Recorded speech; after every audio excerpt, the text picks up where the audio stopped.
Il y a toujours derrière le commandement de Dieu, la direction de Dieu, une opposition et une promotion. Et la capacité de voir, d'entendre seulement le commandement. Et de comprendre pourquoi Dieu me demande de faire cette chose. Quels sont les enjeux? Qu'est-ce qui se cache derrière le voir? Au-delà de ce que vous êtes en train de voir avec vos yeux, il y a un monde spirituel. Le monde spirituel est plus réel que le monde naturel. Toutes les personnes qui sont limitées à leurs 500, qui ne peuvent pas percevoir la réalité au-delà de cette dimension, sont généralement des personnes qui ne peuvent pas entrer dans les saisons de Dieu. Parce que Dieu est un être spirituel. Il est un être spirituel et toutes les manifestations de Dieu dans le naturel commencent dans le domaine spirituel. Si un homme ne peut pas voir les choses qui se passent dans le monde spirituel ou n'a pas la capacité d'interpréter les réalités spirituelles, il ne peut pas s'y préparer. Il ne peut pas collaborer avec Dieu pour que la chose arrive. Et c'est pour ça que dans l'Ancien Testament, Dieu utilisait des hommes qui étaient des prophètes. C'était des hommes qui avaient tel niveau d'interaction avec Dieu. Ils étaient capables de lire l'intention de Dieu avant l'action de Dieu. Dieu étant un Dieu de but, établit un temps pour un but et un but pour un temps. Ça veut dire que chaque temps qui est introduit dans notre vie correspond à un aspect bien précis du but de Dieu pour notre vie. Il y a non seulement un but de Dieu personnellement, un aspect personnel du but de Dieu, mais il y a aussi également un aspect global du but de Dieu. Parce que Dieu marche individuellement avec chaque personne qui appartient à son peuple, mais Dieu aussi également dans cette individualité marche de manière corporative avec le peuple de Dieu. Et chaque fois que Dieu veut donc initier quelque chose, il va de manière individuelle et singulière révéler la chose. Parce que la Bible dit que Dieu ne fait rien sans préalablement l'avoir révélé à ses prophètes. La bonne nouvelle, c'est que dans l'Ancien Testament, Dieu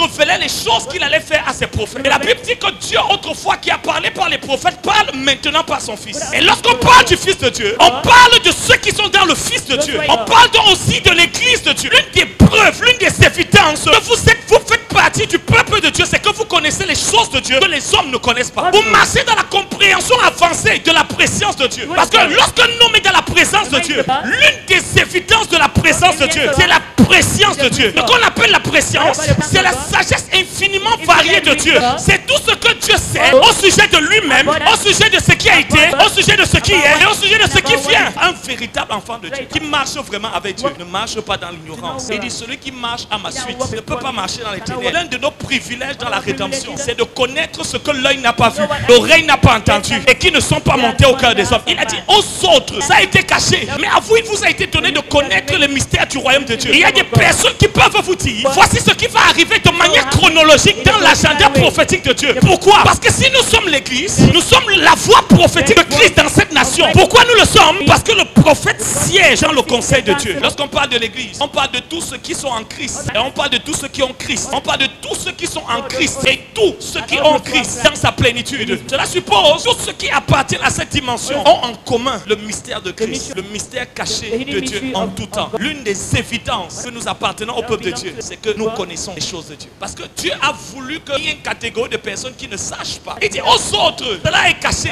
Mais à vous, il vous a été donné de connaître les mystères du royaume de Dieu. Toute personne ne connaît les choses d'un homme comme son épouse. Et personne ne connaît les choses d'une épouse comme son époux. Quel est le mari qui peut épouser une femme sans lui donner la date de son mariage? Quelle est la personne qui peut se marier avec quelqu'un et lui dire non, je vais me marier, attends-moi seulement, je vais me marier? Tout ce qui marche dans l'économie de l'intimité de Dieu, dans la dimension de l'épouse de Christ, c'est-à-dire dans la dispensation de l'intimité avec Dieu, seront à l'avance que le temps est prêt. En fait, chacun sera là en train de se préparer et savoir que tout à l'heure, à tel moment, ce rendez-vous va avoir lieu. Parce que si vous marchez avec Christ dans l'esprit, comment vous pouvez ignorer que Christ va venir? Dieu peut te dire une parole, mais si tu ne pries pas à un certain degré, alors cette parole ne va pas arriver. Élie avait bien entendu Dieu, mais si Élie ne priait pas, la parole n'allait pas arriver. Tu peux avoir une prophétie, tu peux avoir une grande destinée, mais si tu n'as pas une grande vie de prière, alors tu ne vas pas expérimenter le meilleur de Dieu. Tu peux avoir de grandes prophéties. Tous les jours, les anges t'apparaissent. Dieu te parle. Les prophètes se succèdent un après l'autre pour dire que voici la saison de Dieu sur ta vie. Tout le monde peut intercéder pour toi, mais personne ne peut enfanter pour toi. Avez-vous déjà vu une femme accoucher pour une autre femme? Vous ne pouvez pas accoucher pour quelqu'un d'autre. Si une chose est à l'intérieur de vous, elle ne doit et ne peut être accouchée que par vous. Si Dieu vous a parlé, qui était là quand Dieu vous parlait? Est-ce que j'étais là? Est-ce que ton voisin était là? Et pourquoi tu voudrais que c'est le pasteur qui n'était pas là? Lorsque Dieu t'a parlé, il soit celui qui paye tellement le prix, qui prie tellement jusqu'à maigrir pour que la parole que Dieu t'a donnée s'accomplisse. S'il te l'a donnée et qu'il ne l'a pas donnée à ton pasteur, ça veut dire qu'elle est supposée passer par les entrailles de l'enfantement. Seigneur, nous te disons merci.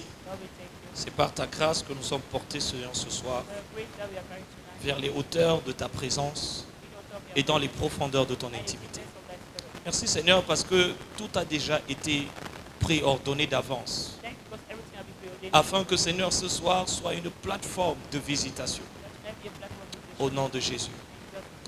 Et quelqu'un dit Amen. Ce soir, nous sommes à notre premier jour We're on the first day of our program de prière of prayer. avec ce grand rendez-vous qui nous rassemble, qui est la croisade de prière. The greatest appointment that has gathered us. À ce que je sache, c'est notre première édition de la croisade de prière. The first edition of prayer crusade. Et je vais vous donner un peu de contexte pour que vos prières aient du texte. Now, I'm going to allow you the context so that your prayer should Parce que comme on l'a dit tout à l'heure, I told you before. chaque fois que le but d'une chose est ignoré, son appui est inévitable. Time the purpose of the thing is ignored. Jamais Dieu n'ordonne de faire une chose parce qu'il veut juste que la chose soit faite selon son bon plaisir. You are ordered to do something for you to be done according to your good. Il y a derrière le commandement de Dieu une promotion ou une opposition. Behind God's commandment, there is a provision of Il y a toujours derrière le commandement de Dieu ou la direction de Dieu une opposition et une promotion. There is behind God's direction or commandment. Et la capacité de voir, pas d'entendre seulement le commandement, What you to see or to mais de hear. comprendre pourquoi Dieu me demande de faire cette Why chose. God asking me to do? Quels sont les enjeux? What are the Qu'est-ce qui se cache derrière le voile? What's hidden behind it? Parce que frères et sœurs, au-delà de ce que vous êtes en train de voir avec vos yeux, il y a un monde What spirituel. you are seeing behind it is Ce monde spirituel est plus réel que le monde naturel. more real than the natural. Toutes les personnes qui sont limitées à leurs cinq sens, Listen to your five qui ne peuvent pas voir au-delà de ce qui, ne peuvent pas percevoir la réalité au-delà de cette dimension, cannot perceive the reality about the sont généralement des personnes qui ne peuvent pas entrer dans les saisons de Dieu. Parce que Dieu est un être spirituel. Il est un être spirituel. Et toutes les manifestations de Dieu dans le naturel commencent dans le domaine spirituel. Et si un homme ne peut pas voir les choses qui se passent dans le monde spirituel ou n'a pas la capacité d'interpréter les réalités spirituelles, il ne peut pas s'y préparer. Il ne peut pas participer, il ne peut pas collaborer avec Dieu pour que la chose arrive. Et c'est pour ça que dans l'Ancien Testament, Dieu utilisait des hommes qui étaient des prophètes. C'était des hommes qui avaient un tel niveau d'interaction avec Dieu qu'ils étaient capables de lire l'intention de Dieu avant l'action de Dieu. Et la Bible nous parle d'une tribu qu'on appelait la tribu d'Isaac. Et la Bible nous dit que les fils d'Isaac avaient la capacité d'interpréter les temps de Dieu. Parce qu'ils avaient compris que chaque chose qui a été créée par Dieu contient un message. Dis avec moi, chaque chose que Dieu a créée contient un message. Et il avait compris que Dieu étant un Dieu de but, établit un temps pour un but et un but pour un temps. Ça veut dire que chaque temps qui est introduit dans notre vie correspond à un aspect bien précis du but de Dieu pour notre vie. Il y a non seulement un but de Dieu personnellement, un aspect personnel du but de Dieu, mais il y a aussi également un aspect global du but de Dieu. Parce que Dieu marche individuellement avec chaque personne qui appartient à son peuple, mais Dieu aussi également dans cette individualité marche de manière corporative avec le peuple de Dieu. Et chaque fois que Dieu veut donc initier quelque chose, il va de manière individuelle et singulière révéler la chose. Parce que la Bible dit que Dieu ne fait rien sans préalablement l'avoir révélé à ses prophètes. La bonne nouvelle, c'est que dans l'Ancien Testament, Dieu révélait les choses qu'il allait faire à ses prophètes. Mais la Bible dit que Dieu, autrefois, qui a parlé par les prophètes, parle maintenant par son Fils. Et lorsqu'on parle du Fils de Dieu, on parle de ceux qui sont dans le Fils de Dieu. On parle donc aussi de l'Église de Dieu. Et l'une des preuves, l'une des évidences que vous faites partie du peuple de Dieu, c'est que vous connaissez les choses de Dieu que les hommes ne connaissent pas. Vous marchez dans la compréhension avancée de la présence de Dieu. Parce que lorsqu'un homme est dans la présence de Dieu, l'une des évidences de la présence de Dieu, c'est la préscience de Dieu. Ce qu'on appelle la préscience, c'est la sagesse infiniment variée de Dieu. C'est tout ce que Dieu sait au sujet de lui-même, au sujet de ce qui a été, au sujet de ce qui est et au sujet de ce qui vient. Et lorsque nous marchons avec lui, nous marchons dans la réalité de cette révélation. De sorte qu'un véritable enfant de Dieu qui marche vraiment avec Dieu ne marche pas dans l'ignorance. Il dit celui qui marche à ma suite ne peut pas marcher dans les ténèbres. L'un de nos privilèges dans la rédemption, c'est de connaître ce que l'œil n'a pas vu, l'oreille n'a pas entendu et qui ne sont pas montés au cœur des hommes. Il a dit aux autres, ça a été caché. Mais à vous, il vous a été donné de connaître le mystère du royaume de Dieu. Il y a des personnes qui peuvent vous dire, le prochain président du du Cameroun, c'est The elle. president of Cameroon was Voici ce qui va arriver de manière chronologique dans l'agenda prophétique de Dieu. the prophetic word. Pourquoi? Why? Parce que si nous sommes l'église, nous sommes la voix prophétique de Christ dans cette nation. Pourquoi nous le sommes? Parce que le prophète siège dans le conseil de Dieu. Lorsqu'on parle de l'église, frères et sœurs, Talk about the church. nous ne sommes pas en train de parler de toutes ces personnes que la vie a dépassé dans le monde et qui sont venues à l'église se cacher pour chercher le mariage jusqu'à ce que Jésus les I've enlève. come to hide in church waiting for marriage. Non, frères et sœurs, No. lorsqu'on parle de l'église, About the church. on parle de tous ceux qui sont en Christ. All those who are in Christ. Et on parle de tous ceux qui ont Christ. On parle de tous ceux qui sont en Christ. Et tous ceux qui ont Christ dans sa plénitude. Cela suppose That means que tous ceux qui appartiennent à cette those dimension belong to this dimension. ont en commun They also have common le mystère de the Christ. mystery of Christ. Le mystère The caché de hidden Dieu mystery en of tout temps. God in all time. L'une des One évidences of the evidence que nous appartenons au that peuple de belongs Dieu, to the people of c'est que nous connaissons les choses de Dieu. that we know the things Je vais of poser God. une question ce soir. Ask a question tonight. Connaissez-vous Do you know les choses the de things Dieu? of God? Je veux que tu poses la question à ton voisin ce soir. Ask a question to your neighbor tonight. Connaissez-vous Do you know les choses de Dieu? things of God? Parce que Dieu a voulu qu'il y ait une catégorie de personnes qui ne sachent pas. God wanted us Il dit to aux autres, to others, cela est caché. Mais à vous, but to you, il vous a été donné de connaître les mystères du royaume de Dieu. I'm going to give you to know the Vous things of savez, the kingdom of God. toute personne ne connaît les choses d'un homme Everyone can know the things of a man, comme son épouse. just as the wife. Et personne ne connaît les choses d'une épouse Yes, sir. comme son époux. Alors, voilà pourquoi lorsque nous avons eu le séminaire l'année dernière, About the seminar, préparé pour la fin, preparing for l'une des the end, choses qui a été dit, what did I c'est mention? que beaucoup de personnes croient que l'enlèvement sera une That surprise. something shall be a surprise. Quel est le mari qui peut épouser une femme sans lui donner la date de son mariage? Yeah, Lord. Quelle est la personne qui peut se marier avec quelqu'un et lui dire non, je vais me marier, attends-moi seulement, je vais me marier? Non. Tous ceux qui marchent dans l'économie de l'intimité de Dieu, dans la dimension de l'épouse de Christ, c'est-à-dire dans la dispensation de l'intimité avec Dieu, sauront à l'avance que le temps est prêt. En fait, chacun sera là en train de se préparer et savoir que tout à l'heure, à tel moment, ce rendez-vous va avoir lieu. Appointment shall take place. Parce que si vous marchez avec Christ dans Go to l'esprit, Christ in the spirit. comment vous pouvez ignorer How can you ignore que Christ va venir? your friend shall come? Et on l'a dit, frères et sœurs, l'enlèvement physique de l'Église est la troisième phase de l'enlèvement. Ça veut dire que l'enlèvement va d'abord commence avec l'enlèvement du cœur, de l'esprit. Lorsqu'un homme est délivré de la puissance des ténèbres, il appartenait au royaume de Satan. Et maintenant, à cause de sa rencontre avec Jésus, il est amené dans le royaume de Dieu. Ça, c'est l'enlèvement de l'esprit. Ça veut dire que dès maintenant et à présent, il est assis avec Christ dans les lieux célestes. Il n'a pas besoin d'un autre enlèvement. Il a déjà été enlevé. La Bible dit qu'étant monté, qui est monté? Who went up? Il a amené avec lui. Il a enlevé avec lui. Il a pris des hommes et il les a amenés dans la sphère de sa présence. Il y a déjà eu enlèvement. La deuxième phase de l'enlèvement, c'est lorsque Jésus vient enlever le monde de toi. The one in you. La première phase, c'est lorsqu'il prend ton esprit. Il enlève de la puissance des ténèbres et il l'amène dans le royaume de Dieu.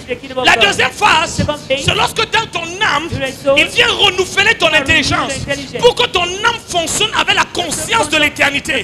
Pour que sur la terre, tout ce que tu fasses, tu la fasses à la lumière du jugement de Christ. On te demande pourquoi tu fais ça. Parce que tu dis, je suis en train d'avancer vers le tribunal de Christ. Il y a quelque chose à l'intérieur de toi. L'esprit du monde a été enlevé de manière à ce que tu vis dans la conscience de la vision céleste et de l'éternité. Tout ce que tu fais est diamétralement lié avec la conscience de l'éternité et la conscience du tribunal de Christ. Lorsque vous voyez des hommes qui disent qu'ils sont chrétiens et les choses qu'ils sont en train de faire à l'église n'ont aucun rapport avec l'éternité, c'est parce qu'ils n'ont pas encore été enlevés. Ils vivent encore dans la conscience que ce monde est le seul monde dans lequel ils vont vivre. La plus grande dépense sont dans le monde. Le plus grand travail est dans le monde. L'argent qu'ils investissent, ils l'investissent dans un monde qui va être détruit et brûlé pour laisser place à un nouveau monde. Ne me dites pas, frères et sœurs, que vous croyez réellement qu'il y aura de nouveaux cieux et une nouvelle terre. Et dans 100% de ce que vous avez, 90% de votre investissement est sur la terre. Nous savons tous, frères et sœurs, que même non, même nos frères Bamileke, Even our brothers, family, même s'ils vont en Europe, if they go to Europe, la première chose à laquelle ils vont penser, thing they'll think, c'est d'abord de s'assurer que dans leur village, il y a une parcelle. C'est d'abord s'assurer que dans leur village, il y a une maison. there's a house there. Parce qu'on ne sait jamais, il faut couvrir ses arrières. Et comment tu peux penser qu'un jour, One day, ton Seigneur va venir te rapatrier? Parce que l'enlèvement, c'est un rapatriement. Lorsque le jugement va venir sur la terre, Dieu ne permettra pas que nous tombions sur le jugement avec les impies. Parce que la Bible dit que Dieu ne nous a pas réservé au jugement. Alors, et qui va nous prendre? Et tu dis vraiment que tu crois dans l'enlèvement. Mais la majorité de tes investissements, la majorité de tes dépenses, là où tu investis ton plus de temps, c'est dans les choses de la terre. Ton argent est plus investi dans les choses de la terre que les choses du ciel. Tes dépenses sont plus investies dans les choses de la terre que les choses du ciel. Alors que toi-même tu sais que le Rabouni a dit, travaillez non pour les choses qui périssent, mais travaillez pour la nourriture qui va subsister éternellement. Je peux vous dire que lorsqu'un homme a été enlevé mentalement et émotionnellement, il ne cherche plus à posséder quoi que ce soit sur la terre. Il ne cherche plus à avoir quoi que ce soit. En fait même, les choses qui intéressent les gens ne l'intéressent pas. Les choses qui... Les gens leur parlent de choses, ils disent, tu n'as pas appris qu'on a déjà tel a signé à tel endroit. Il dit, c'est qui? Mais qui est la seule personne sur cette planète qui ne connaît pas tel joueur? Non, je suis dans le monde, mais je ne suis pas du monde. Je vis dans la présence de Dieu. Je vis dans la conscience de l'éternité. Je vis avec les valeurs du ciel.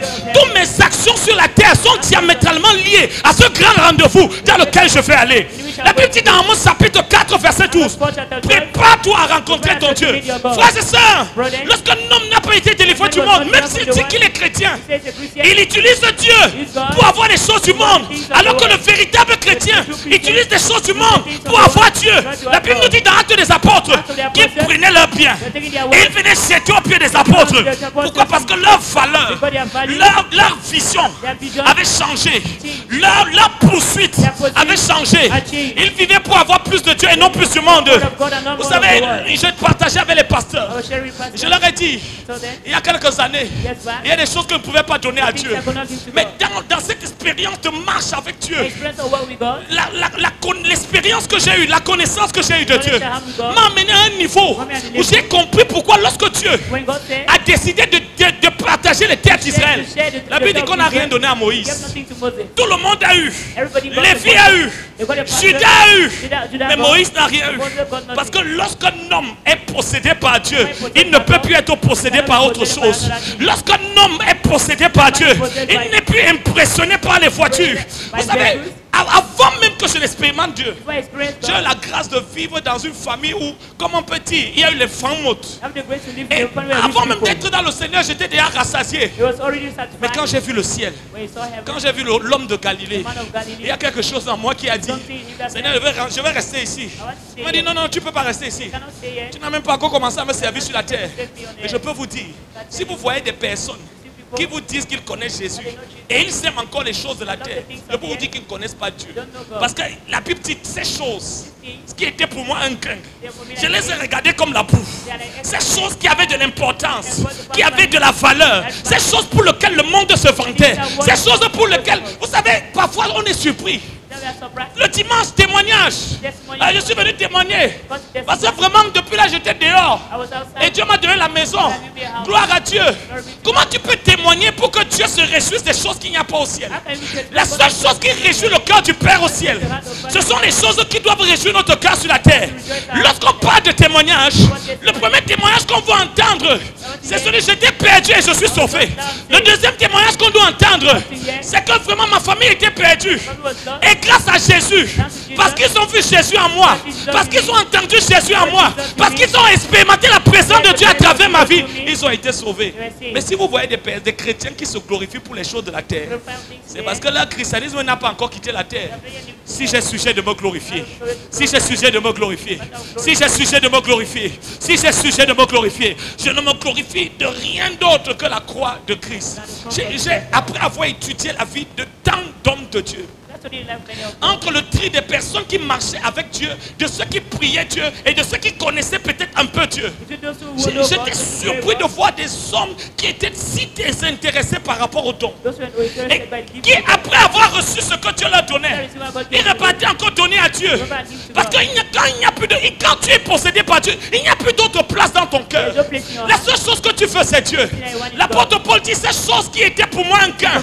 Avant que je ne sois converti, avant que je ne rencontre Jésus sur la route de Damas, lorsqu'on me parlait du mariage, oh, c'était un gain. Lorsqu'on me parlait des ministres, oh, c'était un gain. Lorsqu'on me parlait des voitures, oh, je disais, Seigneur, vraiment, il faut que je change mon taureau, il faut que j'ai aussi le genre de voiture pour qu'on sache que non, vraiment, lui, c'est un grand homme de Dieu. Lorsqu'on me parlait de ces choses, alors j'étais mal à l'aise. Parce qu'il n'y avait pas le sentiment que je suis en train de réussir. Parce que quand votre âme n'a pas encore été transférée des ténèbres vers la lumière, vous jugez le succès sur la base des possessions. Alors que votre succès doit être basé sur la base de la réalisation. Quelle est la place que vous avez dans le dessein de Dieu? Quel rôle vous avez eu pour changer le match de votre génération afin que Jésus, l'équipe Jésus de Nazareth ait l'avantage? Vous glorifiez encore des choses de la terre. Cet homme qui vivait pour gagner le monde dit, si j'ai sujet de me glorifier, je ne me glorifie de rien d'autre que la croix de Jésus-Christ. Pourquoi? Parce que le plus grand baromètre, l'élément quantitatif qui va déterminer la récompense, c'est qui aura le plus souffert pour Jésus. Qui aura le plus souffert pour Jésus? L'élément qui va déterminer la gloire dans l'éternité, ce n'est pas qui aura été riche, qui aura été prospère, qui aura performé les signes, les prodiges et les miracles. Parce qu'il est écrit dans le livre que ce poids, les légères afflictions, les douleurs de Christ que nous portons. Vous voyez, quand les gens nous voient à l'église, nous prions, nous jeûnons, nous laissons nos familles, nous jeûnons pendant les jours, nous prions et agonisons toutes les nuits. C'est comme si le monde nous a dépassés. Pour ceux qui sont en train de chercher à gagner le monde, c'est comme si nous sommes à leurs yeux comme des balayeux, des fous. Mais ils ne comprennent pas. Lorsque vous rencontrez Jésus, vous comprenez, quand vous avez la révélation de la croix de Christ, vous commencez à comprendre où est la vraie gloire du christianisme. Jésus est en train de pleurer pour l'église au Cameroun. Et il y a encore une race de chrétiens qui sont chez eux en train de vivre une vie confortable. Pendant que d'autres, ils sont mal à l'aise de ne pas voir une jeune génération sous la puissance des ténèbres. Ils disent, Seigneur, nous on n'a pas de problème s'il faut être à l'église tous les jours. Tout ce qu'on te demande, c'est donne-nous la force de prier jusqu'à ce que cette génération t'appartienne. Mais s'il y a des personnes, frères et sœurs, qui ont honte des souffrances de Christ, ils ont honte des opprobres de Christ, c'est une honte pour eux. Qu'on entende qu'ils ont dormi à l'église, c'est une honte pour eux. Si on ose même entendre qu'ils ont donné 1 million à Dieu, ce serait une honte que Dieu te demande quelque chose. Dans ta liste de prières, j'ai 7 choses à te demander. Donne-moi plus de toi. Aide-moi à avoir plus de toi.